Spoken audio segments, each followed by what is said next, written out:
Hi guys, welcome back to another video. And today I thought it would be a good idea just to kind of give you a little bit of a rundown about my fantasy football season and how it's gone so far. We just kicked off week 3 yesterday, and I have to say it's been a pretty favorable start to the season. As you can see, I'm 2-0, and I am capitalizing on the good PR that Harrison Butker is having. I'm kidding, it hasn't really been that good, but yeah, I'm enjoying having him as kind of my logo, and I named my team after him as well. Can't believe it's not Butker. Um, Exceptional kicker on an exceptional team. So yes, he is my kicker as well. So it's very appropriate. As far as my team, here you go. You can see it right there. Lamar at QB, CeeDee Lamb, Drake London, Jahmyr Gibbs, J.K. Dobbins. Um, Tight end has been a black hole for me, and I think a lot of people will probably feel the same way. The position is just down. Not a lot of production coming out of there. Even some of the big names like the Travis Kelce's and Mark Andrews just haven't been producing um, like people are expecting them to. So I've kind of had to be like plugging and playing some different guys there. So Gesicki will be the third tight end. I'm trying. I drafted Ingram. You can see him there on my bench. He's projected to not play this week, so had to pick up Mike Gesicki. Got a few good touches last week in Kansas City, so maybe he can do the same this week. Um, Waddle on the bench. Prescott, my backup quarterback. Zach Moss at running back. JSN, and then two IR spots. Um, Hawkinson and Hollywood Brown. Hollywood Brown is probably done like for good for the year. So I'm just gonna keep him there unless I don't know. I feel compelled to do otherwise. Hawkinson might actually have an impact on this team later on. He might be able to solve that tight end problem I've been having. So I was kind of glad to pick him up late in that draft. Butker is going to be a mainstay at that kicker position, and very very happy with my defensive situation as well. The Jets obviously just put up 24 points last night. 4 points week 1, and then two really bad offenses in Tennessee and the Patriots. They're bad offenses in different senses because Tennessee could move the football, and Will Levis could make some plays with his arm and with his legs, but it's just like the ridiculous turnovers that he commits that really boost the point totals of the defense. So that's how we got 18. The Titans did score 17 points, but they allowed 4 sacks, as you can see there. Um, Levis threw a pick. He fumbled that one. The Jets also blocked a punt, one stop on 4th down. So they could move the ball, but they just made the big mistake. The Patriots, on the other hand, as we saw last night, could not move the football at all. Like just really, really abysmal talent on that offense. The skill positions are abysmal, and um, yeah, it's very limited what they can do. They didn't really turn the football over, but they only scored 3 points. Their offensive line was in shambles. The Jets sacked the QB 7 times, recovered one fumble, so very, very happy with the way they played yesterday, 24 points. Um, and then I did start Chicago week 1 because it was also Tennessee, so I'm really capitalizing on that early favorable schedule. I think this defense is really good, though, for real.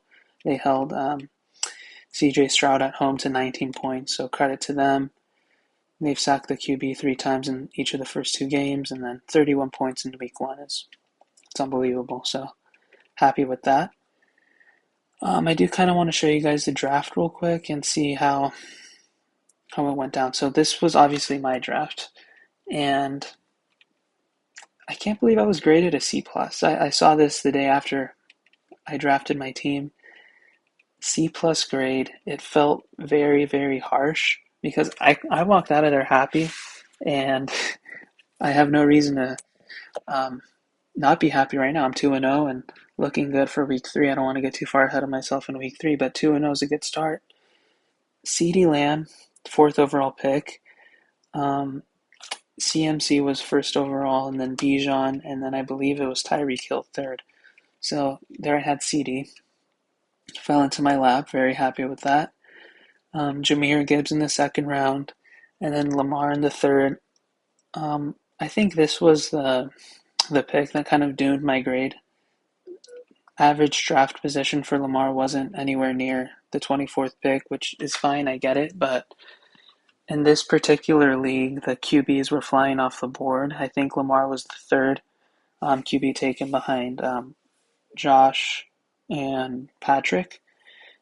So I didn't really want to, wait too long on that position because last year I was very, very limited at that position. I waited too long to draft one, and it was just a disaster last year. So I didn't want to make that same mistake. I scooped him up in the third round. Drake London has probably been the worst draft pick so far, just because he hasn't produced too much. But it's still early. I have hope that Kirk Cousins is going to get him more involved the more comfortable he gets in this offense. And then Kenneth Walker in the fifth round felt like really good value there. Needed another running back, and yeah, I think that was a pretty good pick. Obviously, already missed a game, but I'm optimistic about him moving forward. Jalen Waddle in the sixth. Evan Ingram, I thought would produce more than he has so far. That pick has been a disaster at tight end, round 7. Butker felt great, felt appropriate there. Dak is probably going to start a couple games, not just on the bye week for Lamar, but maybe some good matchups later on. The Bears defense worked out in the 10th round, and then the bench guy, Zach Moss, he might feature on this team a little bit later, but I don't know if Chase Brown is gonna emerge as that RB1 for Cincinnati. There's a chance there, so maybe a limited ceiling for Zach Moss. JSN has looked promising, even though I haven't really used him. J.K. Dobbins was a steal in the 13th round. I just remembered when he shared the backfield in Baltimore with Gus Edwards. J.K. Dobbins was more like the home run hitter, I believe. He was more of the um, versatile back. He could kind of beat you with power, but he wasn't just used around the goal line like Gus Edwards was. So I kind of anticipate that will translate to the Chargers backfield as well. So hopefully JK will continue to assert himself as the RB1 there. Hollywood Brown wasted pick, and the jury's still out on Hawkinson as my last pick there. So, um, yeah, I think overall it's been a pretty good draft. I think, like I said, C plus was unfair, but let's see. Yeah, the rounds. Here we go. CMC went first, then Bijan, Tyreek, CeeDee Lamb. Yeah, Mahomes went fifth overall, so we're going to capitalize on that every time. AJ went sixth. Jamar kind of fell. Then Josh went eighth. So I think the big takeaway from here is Breece Hall falling to 10th overall. Jefferson also falling to 11th is a little bit silly. That guy, we should have seen him putting up numbers regardless of who his QB was. So yeah, I think I did a pretty good job, all things considered. Okay, so now looking at my matchup for this week, I'm already up 24 to 2, 24 points to 2. My opponent had Hunter Henry yesterday, who just had,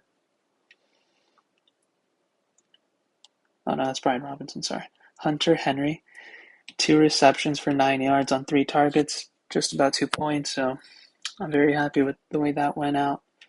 And then, like I said, the Jets defense put on a clinic yesterday, so we're looking really golden. I think this is the lineup I'm going to roll with. Lamar, CeeDee Lamb, and Jahmyr Gibbs are must-starts. Drake London, I don't love his matchup against the Chiefs secondary, but I'll probably have to slot him in there.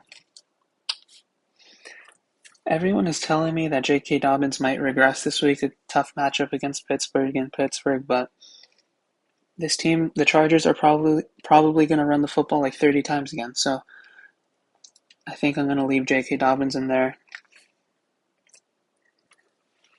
Kenneth Walker III is doubtful. Replacements could possibly be at the flex position. JSN. Yeah, I might do JSN. That's probably the guy I'd bring off the bench. to replace Kenneth Walker, but that's probably going to be the only movement there. I don't plan on starting Jalen Waddle, too risky off of after the Tua injury, so Jalen Waddle and the rest of the Dolphins' air attack could struggle.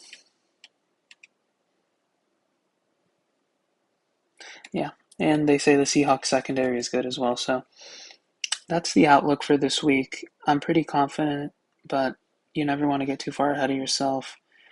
Um, I don't see any really, really big threats on the other team, like anyone who can have a huge game. I think the most likely is probably Saquon and Jameson Williams. Jameson Williams could catch like a really long pass or something like that, a couple touchdowns or something. And then we saw what Saquon did in week one, so you can never completely discount this team, but I think it's looking good. I want to move on to a 3-0, continue to top the standings, and I like this team a lot, and I think it's the start of a very promising season. So yeah, I'll check in with you guys later, and we'll see how this week goes and the rest of the season.